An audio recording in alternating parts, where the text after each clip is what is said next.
Kelk sėdmenis. Pirma kortelė. Patogiai atsistokime.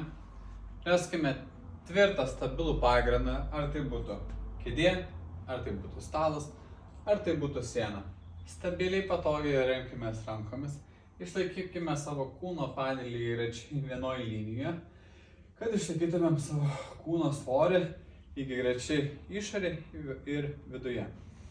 Po lengva apsipraskime su judesiu, vieną kojytę atgal, kitą kojytę ir tai pakaitomis skatinam judėti savo kojų padėtimis atgal.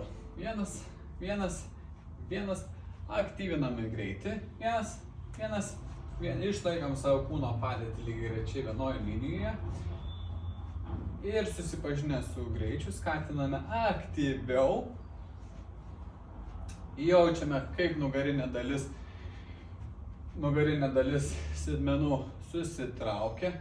Judame taip, kad neįsiriestų mūsų kūno padėtis, o skatinam tik tai sudėti sėdmeniniai dalyje. Po lengva greitinam tempą. Išlaikant savo kūno svorį, pėdų padėtis nestatom į išorę, o lygiagrečiai pėdutėmis vienoje linijoje. Taip išgaudame savo kūno svorį, lygiagrečiai vienodą pasipriešinimą. Kelk sėdmenis.